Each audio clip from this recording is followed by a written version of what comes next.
Hi, I'm Nalini, and this video was originally intended for individuals who have studied with me for a long time. One could call them long-time students, but since we're all students, I'd rather say these are people who have listened to how Source communicates, downloads through me for a very long time.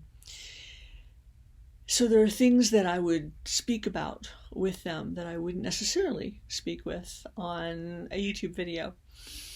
And as I was using my mind in a way that might feel to some of you separate from Source, the information that came through was, well, why not? As in communicating these deeper aspects of what's going on. And that just lifted my heart. So here it is. And the questions I've been being asked most recently are about dreaming this new dream, this new paradigm, this new world, this new whatever. Remember that words do hold energy. They're quite powerful, but they're a way of describing what cannot be described, what has been called ineffable, what is the infinite, what is the universe, multiverse, whatever you want to call it, God, Goddess, all that is, Source, Spirit. We all have words for this. Words denote concepts. Concepts make a box. Boxes have definitions. And then we have a construct, and then we live our reality inside that. Or not. The whole point of awakening, the whole point of becoming enlightened, more aware, more awake, whatever your interest is to live more and more outside of not our own box, but all of them.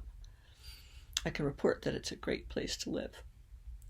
So, about dreaming. The shift has hit the fan, and my recommendation is let it blow you away.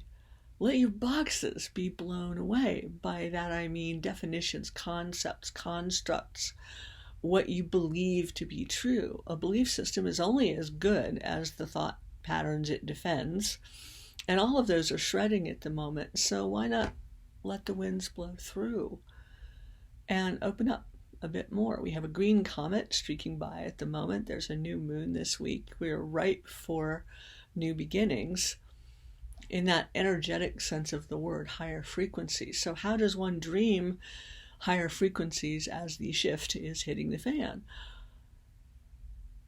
The how question is not the most intelligent one we can ask right now. It's what humans do. It's what our minds are trained to do. It's not wrong. It's not bad. There's no reason to beat oneself up. I have longtime associates who always ask, how do I do that? And admittedly, I'm a little tired of answering that. However, it's only because there is no answer to that. Each of us has inner wisdom.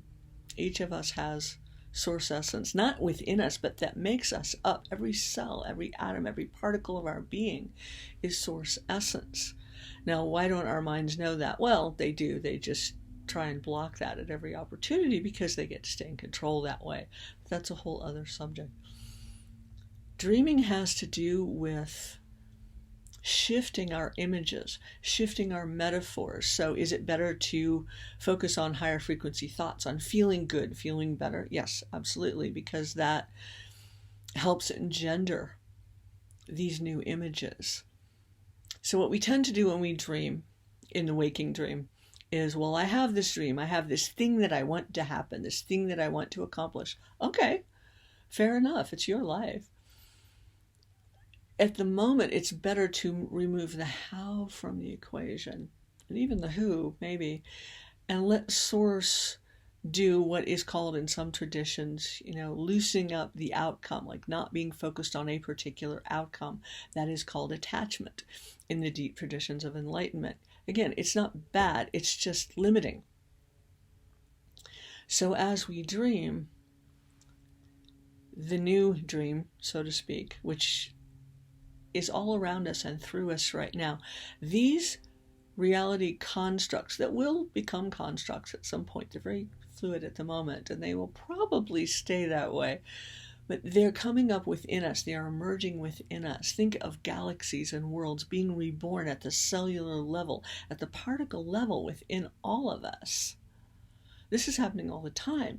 What's happening right now is that the veils, The things that obscure our dreaming are being removed, ready or not, and we get to create, to co-create with Source, to use one version of the words, in a whole new way, a way that has not been available to us because, frankly, we haven't been ready. We've been a bit like children. Not that we've made that much progress, but the opportunity is here. So one could use this week's new moon to set not just intentions, but intent. Really strong, not limited. I had someone ask me this week, well, what's the difference between focus and, what did she call it? Stuck or strength or control. That was it. What was the difference between focus and control? Everything. We don't control anything. The faster we figure that out, the happier life can be. That focus has to do with honing how we are attuned in our frequencies, not by just mentally deciding it. That doesn't accomplish much at all. But from the heart, what feels good, what really resonates, what sends us forward. So if I were speaking to my longtime associates, I would be saying, notice the images in your dreams, waking and sleeping. If an image, say in a sleeping dream, because our minds believe this happens faster and it's only because our conscious mind is out of the way. Say an image flickers, like a person's face keeps changing, or it shifts into a different person, or an image shows up while we're interacting with that alleged other, which is a projection of the subconscious. This is a key when we're lucid dreaming, when we become a bit conscious in our sleeping dream, we can start to notice those keys. That's shifting and fluttering around a bit. Okay, so that's telling me something. That is an image or an archetype or a role within my value system for life that is shifting and changing. This is good. So maybe have a conversation with that mirror image, that caricature, that funhouse mirror, to see what's going on there. There is something that we're being shown. And when this happens in our physical lives, which it does all the time, our minds are simply trained not to listen to this. And something shifts, or we see something out of the corner of our eyes, or we see a different person's face on a stranger in the street. Well, that tends to mean that that other person that we thought we saw was thinking about us or is focused on us.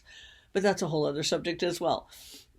If we're seeing something a little out of the ordinary, then what we question is not that, but what we begin to question is the ordinary. What is there here for me to see?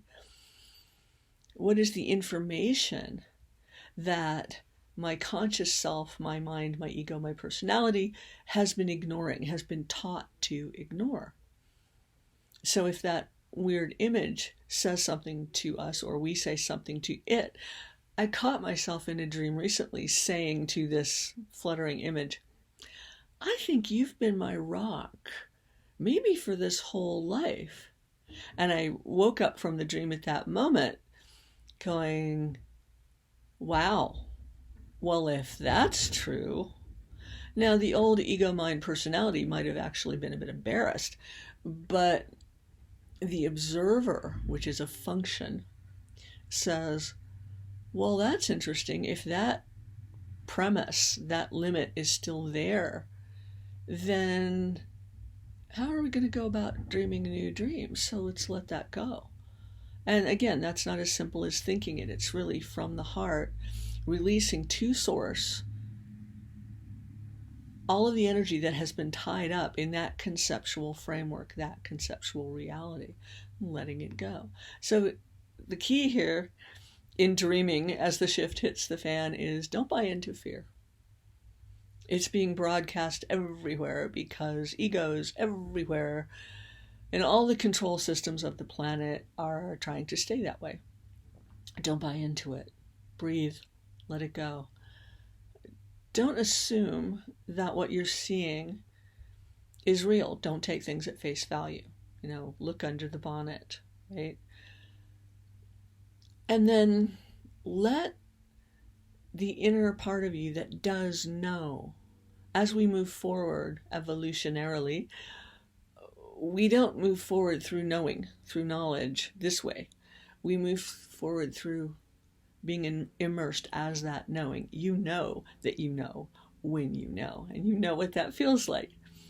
This is how we dream in a different way. We can say new, whatever we want to call it, but this is how to use what is already within us